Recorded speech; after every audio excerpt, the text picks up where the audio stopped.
नमस्कार, स्वागत है आप सभी का सीएनबीसी आवाज पर। मैं हूं हर्षिता सावंत। आप देख रहे हैं खिलाड़ी नंबर 1। मार्केट में आज थोड़ी सी बेहतर चाल देखने को मिली। कल की बिकवाली के बाद आज मार्केट थोड़ा सा संभल रहा है। 18,200 के आसपास इस समय निफ्टी ट्रेड करता हुआ। एक चीज आप ध्यान में रखिए कि कल के लो को हमने थोड़ा सा रिस्पेक्ट किया है। वहां तक फिसले जरूर, लेकिन वहां से चाल थोड़ी सी सुधरी है। निफ्टी बैंक 47 अंकों की बढ़त दिखा रहा है 42,391 के लेवल्स। मिड कैप की चाल भी आज थोड़ी सी सुधर कर 58 अंकों की बढ़त पर आई है। और आज अगर मार्केट में तेजी हुई है वो चुनिंदा सीमेंट कंपनियों में सबसे पहले, खासतौर से दिग्गज सीमेंट में हमने देखा है अल्ट्राटेक, ग्रासिम जैसे स्टॉक्स आउट परफॉर्म कर रहे हैं। इसके अलावा आप गौर करेंगे तो मेटल और एफएमसीजी इंडाइसेस में थोड़ी सी तेजी देखने को मिल रही है। ये इनफैक्ट क्रक्स है इस समय के मार्केट के ट्रेड का। इंडसइंड बैंक एक ट्रेड है जो दरअसल इस समय जम रहा है। यहाँ पर अच्छी खासी खरीदारी आती हुई 25 रुपए का इजाफा, और साथ ही इस घंटे अच्छा योगदान दिखा रहा है भारती एयरटेल। भारती एयरटेल में लगभग 1% तक का उछाल अब आपकी स्क्रीन पर आता दिखाई देगा। यहाँ पर एक अच्छा खासा मोमेंटम पिकअप देखने को मिला है। तो ये कुछ स्टॉक्स है जो दरअसल जमे हैं। जो नहीं चल रहा है उसमें कोल इंडिया है, एसबीआई जैसे ट्रेड साबित होते हुए दिखाई दे रहे हैं। और ऑफ कोर्स न्यू लिस्टिंग्स में Nykaa, Paytm, Delhivery, PB fintech सब की धुलाई हो रही है। इन पर आगे भी नजरें रखेंगे। हमारे जानकारों को फटाफट जोड़ लेते हैं, उनसे पूछते हैं उनकी क्या रणनीति रहेगी इस हफ्ते। विभोर वार्ष्णे, रत्नेश गोयल और साथ ही साथ प्रदीप होचंदानी मैदान में है। उनके दरअसल ट्रेड्स आपके पहले स्क्रीन पर लेकर आते हैं, कल तक के रिटर्न्स, और फिर फटाफट जानेंगे आज की क्या अप्रोच होनी चाहिए। तो विभोर वार्ष्णे करीब 9.5% के रिटर्न्स पर है, रत्नेश इनके ठीक पीछे 8.5% के रिटर्न्स, और प्रदीप होचंदानी 3% के रिटर्न्स पर बैठे हैं। आज की क्या तैयारी रहेगी, क्योंकि साइडवेज है मार्केट 18,200 के आसपास। प्रदीप, क्या है plan? Morning everyone. So Nifty में हम एक्सपेक्ट कर रहे थे कि 20 डे मूविंग एवरेज के आसपास सपोर्ट मिलना चाहिए, और 20 डे में जो राइजिंग है और 18,110 पे आज आ गई है। कल का लो है उसी को रिस्पेक्ट किया है निफ्टी ने, तो इसी लेवल पे 20 डीएमए के सपोर्ट की। मीनवाइल मिड कैप्स और स्मॉल कैप्स ने कल आउट परफॉर्मेंस दिखाया था, तो इंडिविजुअल पॉकेट्स ऑफ स्ट्रेंथ जो ढूंढने की हमारी कोशिश है वही हम आज भी कंटिन्यू रखेंगे, और लॉन्ग साइड के कुछ ट्रेड्स लेके आएंगे। आपकी क्या तैयारी रहेगी रत्नेश? गुड मॉर्निंग हर्षिता जी, गुड मॉर्निंग एवरीवन। आपको ध्यान होगा कल मैंने निफ्टी फ्यूचर का आपको 18,150 का लेवल दिया था। आज आप भी देखिएगा 18,170-71 का लो बना है। तो मेरा भी अभी व्यू सेम ही रहेगा। 18,150-120 जब तक नहीं तोड़ता है तब तक बाय ऑन डिप्स की स्ट्रेटेजी पे कायम रहना चाहिए। हालांकि ऊपर भी लिमिटेड है क्योंकि बड़ा मोमेंटम हमको नहीं दिख रहा है, तो 18,275 18,300 तक लिमिटेड रहेगा साइड पे मार्केट में। बट डेफिनेटली आज भी ऐसा लगता है कि स्टॉक वाइज कुछ चुनिंदा स्टॉक्स या मिड कैप थोड़े से परफॉर्म करते दिख सकते हैं। तो रणनीति तो यही रहेगी कि थोड़ा सा कुछ एक मिड कैप के ऊपर ही ध्यान लगा के रखना चाहिए। और रहा सवाल बैंक निफ्टी का, तो बैंक निफ्टी में आज थोड़ा सा रुकता हुआ दिख रहा है दिन, पर अभी भी ऐसा लगता है कि बैंक निफ्टी ही आउट परफॉर्म करेगी 42,530 के ऊपर। यहाँ पे बैंक निफ्टी फ्यूचर लेवल की बात कर रहा हूँ, तो 42,530 के ऊपर निकलेगी तो एक अच्छी तेजी देखने को मिलेगी, जो 42,800 या 43,000 तक जा सकती है। तो एक बार वो लेवल हमको वॉच करना चाहिए। देखते हैं 42,500 के पार निकलते हैं या नहीं। फिलहाल 390 के आसपास, 42,390 के आसपास इस समय निफ्टी बैंक ट्रेड करता हुआ। लेकिन आज हल्का सा पुल बैक भले ही इंडेक्स दिखा रहा हो, लेकिन धुलाई हो रही है इन न्यू एज न्यू टेक कंपनियों की, जिसमें सबसे आगे है पेटीएम का शेयर। स्टॉक आपकी स्क्रीन पर लेकर आएंगे। लगभग 7.5% तक का नुकसान देखने को मिला था, अब 8% फिर नीचे आ चुका है। 483 का इसने लो छुआ। अब इतनी बिकवाली क्यों हो रही है? क्या यहाँ पर बड़े निवेशक भी अपने हाथ पीछे खींचने लगे हैं? यतिन हमारे साथ है। यतिन, गहरी मार। बिल्कुल, पेटीएम की ऐसे कहें तो आज लगभग शेयर की पिटाई हो चुकी है। और अगर हम स्टॉक की बात करें तो पिछले हफ्ते ही आपको सॉफ्ट बैंक अपना एक छोटा पोर्शन बेचता हुआ दिखाई पड़ा। उन्होंने 7% डिस्काउंट ऑफर किया और वो 7% डिस्काउंट पे ब्लॉक भी होता हुआ आपको दिखाई पड़ा, लेकिन वहां से स्टॉक उसी दिन आपको ब्लॉक प्राइस के नीचे जाता हुआ दिखाई पड़ा। और कंटिन्यूसली अगर हम देखें तो मोमेंटम जो है आपको गिरता हुआ दिखाई पड़ रहा है। 555 के करीब, 55 से लेकर 60 के करीब आपको वो डील होती हुई दिखाई पड़ी, और आज देखेंगे तो वो प्राइस से लगभग आपको 10% का नुकसान होता हुआ दिखाई पड़ रहा है। बाजार में क्या चल रहा है देखिए, मार्केट बज की अगर आप बिलीव करें या जो हमको सूत्र जानकारी दे रहे हैं कि कि जो हेज फंड जिन्होंने ब्लॉक में पार्टिसिपेट किया था शायद वो अपनी पोजीशंस को ट्रिम कर रहे हैं और शायद स्टॉप लॉस इनिशिएट कर रहे हैं। ये एक पोर्शन हुआ। दूसरा पोर्शन ये हुआ कंसर्न का कि सॉफ्ट बैंक जिनका ये डील के बाद 7 दिन 60 डेज का लॉक इन है, 60 दिन का, और वो 60 दिन के बाद शायद फिर से एक बार आपको सॉफ्ट बैंक शेयर बेचता हुआ दिखाई पड़े। इसके अलावा अलीबाबा भी एक बड़ा शेयर होल्डर है इस कंपनी में, उनकी भी ब्लॉक डील की बज़ आपको बाजार में आती हुई दिखाई पड़ रही है। तो कहीं ना कहीं अगर आप देखें जो प्री आईपीओ इन्वेस्टर्स हैं, जो आईपीओ में पार्टिसिपेटेड इन्वेस्टर्स हैं, शायद सभी को अब ये लेवल पे एग्जिट चाहिए, क्योंकि 2000 रुपए के ऊपर का आईपीओ प्राइस था, अब 1/4 दाम पे स्टॉक ट्रेड कर रहा है। तो कहीं ना कहीं इन्वेस्टर्स भी अपनी पोजीशन को ट्रिम करने में लगे हुए हैं। अगर 30 सितंबर की अगर आप शेयर होल्डिंग देख लें तो अलीबाबा के पास डायरेक्टली लगभग 6.25% हिस्सा है। एंड फाइनेंशियल जो अलीबाबा की ही इकाई है उसके बाद लगभग 24.88% हिस्सा है, और सॉफ्ट बैंक के पास 17.5% हिस्सा है। ऑब्वियसली 17.5 का इन्होंने पिछले हफ्ते एक पोर्शन बाजार में बेचा लगभग 3 करोड़ शेयर का। तो कुल मिला के अगर आप शेयर होल्डिंग देखें तो ये जो फॉरेन इंस्टीट्यूशंस हैं जिनको अपनी स्टार्टअप इन्वेस्टमेंट पे बहुत बड़ा राइट ऑफ लेना पड़ रहा है, और सभी को पता है शायद ये 2-3 नाम बाजार में यहां से अपना शेयर कम ही करेंगे, तो कहीं ना कहीं ये जो काउंटर में ओवर सप्लाई दिखती आपको दिखाई पड़ रही है, शायद वो शॉर्ट टर्म में इन्वेस्टर सेंटिमेंट को डैमेज कर रहा है। इन्वेस्टर सेंटिमेंट वाकई में काफी ज्यादा बिगड़ा है। डर यही है कि सॉफ्ट बैंक के बाद अब एंट फाइनेंशियल, अलीबाबा, दूसरे निवेशक बड़े पैमाने पर अपनी हिस्सा बेचने के लिए दिखाई देंगे। शुक्रिया यातिन इस अपडेट के लिए। नजरें रहेंगी कि स्टॉक संभलता है या फिर गिरता है। कंपनी ने कहा तो है अपने बिजनेस को थोड़ा सा प्रॉफिटेबिलिटी पर जोर देंगे, but it's a little too late, क्योंकि स्टॉक की धुनाई हो रही है आज के दिन भी। 493 के लेवल्स अब आपके सामने। इस पर फटाफट विभोर कोई टेक्निकली राय है क्या? ऑफ कोर्स एक न्यू लिस्टिंग है, ईयर टू डेट हम देख रहे हैं करीब 66% गंवा चुका है, आईपीओ से लगभग 77 से 80% का नुकसान। पेटीएम जब लिस्ट हुआ था तब से ही लेकर इस पे एक नेगेटिव व्यू था, और करेंटली भी इसने एक इनसाइड बार का ब्रेकडाउन दिया है। और ओवरऑल स्ट्रक्चर की बात करें तो अभी भी वीक है, प्रोबेबली 450-300 तक के लेवल भी देखने को मिल सकते हैं। 400-300 तक की जो टेक्निकली आप देख रहे हैं ना सिचुएशन और वर्सन होती हुई दिखाई दे रही है। अब आगे देखते हैं क्या संभलता है काउंटर या फिर और इसकी हालत बिगड़ती है। फिलहाल तो इसके चाल और इसका मिजाज काफी बिगड़ा हुआ है। चले हमारे जानकारों के पोर्टफोलियो का आप जायजा लेना शुरू करते हैं, वहां पर उनकी क्या रणनीति है ये आपके सामने रखेंगे। विभोर का पोर्टफोलियो स्क्रीन पर आ जाएगा। विभोर ने इनफैक्ट जो भी ट्रेड्स दिए थे वो कल के कल ही बांध लिए हैं। सब में ज्यादातर ट्रेड्स में प्रॉफिट बुक किया, एग्जिट किया देवयानी इंटरनेशनल में। 9.5% के रिटर्न्स इनके रहे कल। विभोर आज क्या जोड़ रहे हैं? आज जो मैं स्टार्ट करूंगा वो रहेगा सीजी पावर से। जब मैं लास्ट टाइम भी आया था तब भी मेरा ट्रैक पे था सीजी पावर, सेम ट्रैक पे है। स्टॉक इस टाइम ट्रेड कर रहा है 269 के आसपास। अगर हम ध्यान दें तो बैक टू बैक 255 के लो से बाउंस आया है, तो ये एक अच्छा खासा सपोर्टिव जोन है स्टॉक का। तो यहाँ मैं स्टॉप लॉस रखूंगा 260 का, टारगेट रहेगा 300 का। 100 के टारगेट के लिए मौका सीजी पावर में खरीदने का। 260 के आसपास स्टॉप लॉस लगाएं। स्टॉक आपके सामने था 269 के करीब। यह है एक बाय साइड का ट्रेड। रत्नेश का पोर्टफोलियो आप देखेंगे, यूनियन बैंक में इन्होंने सुबह में 78 के भाव पर प्रॉफिट बांधा। फिनोलेक्स केबल में 568 के भाव पर प्रॉफिट बांधा। अब जगह 2 बची है, क्या ऐड करेंगे?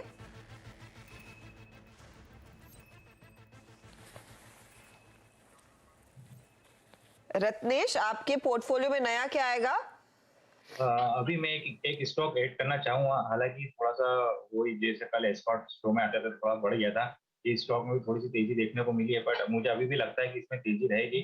IRFC पे मैं थोड़ा इसको ऐड करना चाहूंगा। इसमें 24 के स्टॉप लॉस से 40 रुपीज का टारगेट में इसमें लेना चाहूंगा।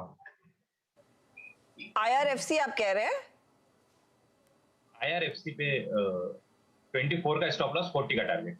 24 का स्टॉप लॉस और 40 के टारगेट के लिए ये एक तेजी का ट्रेड बन रहा है रत्नेश की तरफ से। चलिए प्रदीप का पोर्टफोलियो देखें तो प्रदीप ने भी कल कहा था कि बैंकों पर भरोसा, बैंक ऑफ इंडिया में एक तेजी का कॉल अभी भी होल्ड कर रहे हैं। नया क्या ऐड करेंगे प्रदीप?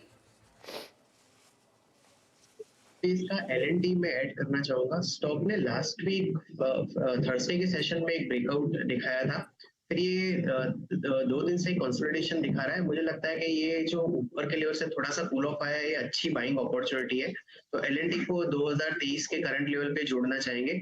1990 का स्टॉप लॉस रहेगा, 2125 के टारगेट रहेंगे। 1990 स्टॉप लॉस, 2125 टारगेट एल&टी। ये है फिलहाल एक बाय साइड का ट्रेड इस समय जो आपके सामने आ रहा है। 2023 के आसपास तक का स्टॉक ट्रेड कर रहा है। प्रदीप लगे हाथ दूसरा ट्रेड है? दूसरा ट्रेड में थोड़ा सा रुक के दूंगा। कुछ एक स्टॉक ध्यान में है, पर ब्रेकआउट जिसमें कंफर्म होता है फिर मैं वो दूंगा। विभोर? नॉट येट, क्योंकि रीजन ये है कल का निफ्टी का अभी प्रीवियस डे लो भी ब्रेक नहीं हुआ, प्रीवियस डे हाई भी ब्रेक नहीं हुआ, निफ्टी इनसाइड बार में है। एक बार ये रेंज क्लियर होती है, जो कि मार्केट में थोड़े से पॉइंट्स की है, ये रेंज क्लियर होती है तभी मैं इंडेक्स में से ही शॉर्ट या बाई साइड जाऊंगा। रत्नेश, आपका भी प्लान है होल्ड करने का इस समय, पोजीशन को आगे जोड़ेंगे? हाँ, मैं भी थोड़ा सा भी वेट करना चाहूंगा। मे बी कि सेकंड हाफ में लाइक 12:31 के आसपास में कुछ मूवमेंट आता है बाजार में, तब फिर कुछ दूसरा स्टॉक में ऐड करना चाहूंगा। ओके, तो कुछ मोमेंटम के बाद ही दूसरा स्टॉक आगे जोड़ा जाएगा। यह है फिलहाल हमारे जानकारों की रणनीति। एक स्टॉक फिलहाल इन्होंने जोड़ा है तेजी की तरफ। लेते हैं एक ब्रेक के बाद ऑफ कोर्स जायजा लेंगे ओवरऑल क्या परफॉर्मेंस है इन सभी ट्रेड्स का। और आज की लिस्टिंग, इलेक्ट्रॉनिक प्रोडक्ट बनाने वाली कंपनी केन्स टेक्नोलॉजी का मैनेजमेंट जुड़ेगा ब्रेक के बाद।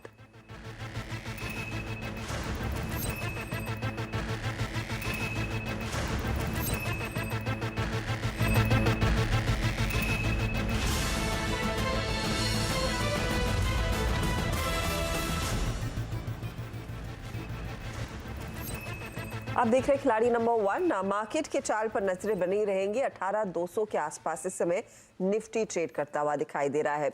लेकिन आज के दिन इस सॉम्बर मूड के बीच जहां पर ठीक ठाक प्रदर्शन है बाजार का, लार्जली एक नए पारी की शुरुआत हुई है। केन्स का आईपीओ आज दरअसल लिस्ट हुआ। इस समय आप देखेंगे करीब 21% के ऊपर ये ट्रेड करता हुआ 709 के आसपास ये खड़ा है ट्रेड। यहां से आगे कंपनी की क्या है रणनीति, इस लिस्टिंग पर और डिटेल में बात करने के लिए कंपनी के chief financial officer Jayaram Sampath हमारे साथ जुड़ रहे हैं। संपत साहब, स्वागत है आपका। कांग्रेचुलेशंस, एक अच्छी लिस्टिंग, खासतौर से एक ऐसे दिन जहां पर मार्केट लार्जली साइडवेज ही ट्रेड कर रहा है।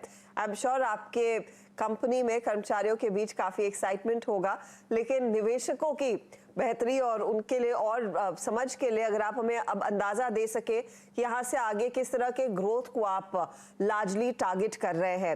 Let's begin with your order books. जहां तक हमें जानकारी है 2,260 करोड़ के आसपास तक के ऑर्डर्स थे।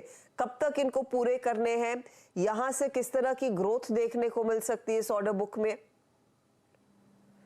जी, हमारे पास 2200 करोड़ से ज़्यादा के ऑर्डर बुक्स हैं और इसको कस्टमर्स एक्सपेक्ट करते हैं डिलीवरी 1-1.5 साल के अंदर।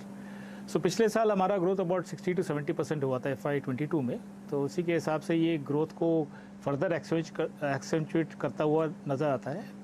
और हमारा जो फर्स्ट क्वार्टर का परफॉर्मेंस रहा है 200 crore, which is first quarter normally हमारा 16% होता है फॉर द ईयर। उसके हिसाब से देखा जाए तो हमारे पास हमारा जो करंट ग्रोथ है वो अच्छा है। इट इज़ कंपेरेबल टू पिछले साल का जो ग्रोथ है उसके ऑलमोस्ट बराबर दिख रहा है। और कंपनी की रणनीति ये रहेगी कि हम लोग जो है हायर प्रॉफिटेबल सेक्टर्स में काम करेंगे। फ्रॉस्ट एंड सुलिवन रिपोर्ट के हिसाब से 40% का ग्रोथ इस मार्केट में देख सकते हैं आज अगले 6 साल के लिए, और उसके लिए हम तैयार कर रहे हैं। अभी लिस्टिंग हुई है हमारी, हमने हमारा IPO भी ओवर सब्सक्राइब हुआ था 34 टाइम्स। हमारे ये जो मनी है उसको हम इन्वेस्ट करेंगे नए कैपेसिटी बिल्डिंग में, और कुछ हमारी फाइनेंशियल दशा को सुधारने के लिए भी हम प्रयत्न कर रहे हैं। तो उसके हिसाब से अभी काफ़ी काम है, लेकिन आपको बताते खुशी हो रही कि हम लोग उस काम पे जुट गए हैं ऑलरेडी। तो कितनी कैपेसिटी आप और एनहांस करना चाहेंगे? क्या किसी पर्टिकुलर स्पेसिफिक प्रोडक्ट की कैपेसिटी के लिए आप बढ़ा रहे हैं, या फिर अक्रॉस द बोर्ड आप अपनी कैपेसिटी एनहांस कर रहे हैं? हमारी जो कैपेसिटी है सभी क्षेत्रों में अक्रॉस द बोर्ड एनहांस हो रही है, और ये जो कैपेसिटी है ऑलमोस्ट 3 टाइम्स एग्जिस्टिंग कैपेसिटी उससे बन जाएगी, ताकि अगले 3, 4, 5 साल तक हमको कैपेसिटी के लिए तंगी नहीं रहेगी।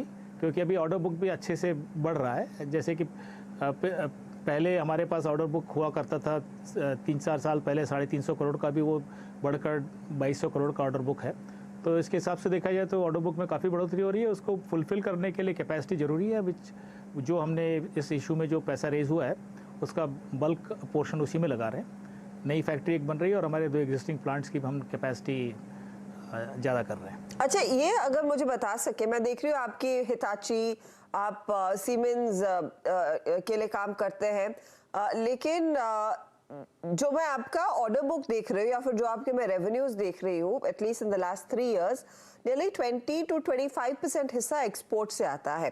तो एक्सपोर्ट मार्केट की इस समय स्थिति क्या है, स्पेशली यूके और यूरोप में जिस तरह की स्थिति उभर कर आई है? अमेरिका में लगातार वो डर रहता है कि रिसेशन की तरफ वो इकॉनमी बढ़ती हुई दिखाई दे रही है। क्या इसका इम्पैक्ट आपके कुछ ऑर्डर्स पर पड़ा है? देखिए, एक्सपोर्ट्स का पिछले साल सन 22 में हमारा जो था 22% था एक्सपोर्ट, और हम ये नहीं सोचते हैं कि वो बहुत ज़्यादा होने वाला है, क्योंकि इंडियन डिमांड, हमारा जो इंटरनल डिमांड है, डोमेस्टिक डिमांड है, वो बहुत ही ज़्यादा ग्रो हो रहा है। और ऑल्सो एक और चीज़ है, गवर्नमेंट के पॉलिसीज़ और हमारे जितने भी कॉर्पोरेट्स हैं यहाँ, उनकी जो अभी प्रेफरेंस है, वो लोग सब इंपोर्ट को सब्सटीट्यूट कर रहे हैं। उसकी वजह से हमको काफ़ी ऑर्डर्स मिल रहे हैं। एंड हमारे, आप देखा जाए तो हमारे जितने भी सेक्टर्स हैं सभी में हमको डोमेस्टिक ऑर्डर्स भी मिल रहे हैं, तो इसलिए हमारा एक्सपोर्ट रिलायंस थोड़ा कम ही है। सो रिसेशनरी कंसर्न्स हमको उतने अभी अफेक्ट नहीं करते हैं। और हमारा जो रिस्पांस होता है, response time with the industry थोड़ा लॉन्गिश रहता है। जैसे कि हमारे पास 2200 करोड़ का ऑर्डर जो है 1.5 साल के लिए है, तो इसीलिए हमको थोड़ा अर्ली मालूम पड़ जाता है कि किसी सेक्टर में काम चल रहा है कि ठीक से नहीं चल रहा है, और उसके हिसाब से हम अपने जो ट्रेजेक्ट्री थोड़ी बदल सकते हैं थोड़ी बहुत। तो वो हमारी डाइवर्सिटी काम आती है उसमें। हमारे पास 6 डिफरेंट इंडस्ट्री सेक्टर्स में हम लोग हमारा सर्विस देते हैं, तो उसमें हम एडजस्ट कर सकते हैं थोड़ा बहुत, ज़्यादा एफर्ट उस सेक्टरों में डाला जाए जिसमें ग्रोथ हो रही है। तो मोटा मोटी देखा जाए तो फ्रॉस्ट एंड सुलिवन का भी एक रिपोर्ट है, उसके हिसाब से 40% की ग्रोथ दिखा रहे हैं वो लोग, एंड हम लोग जो ऑन ग्राउंड देख रहे हैं वो उसके बराबर या बेहतर है।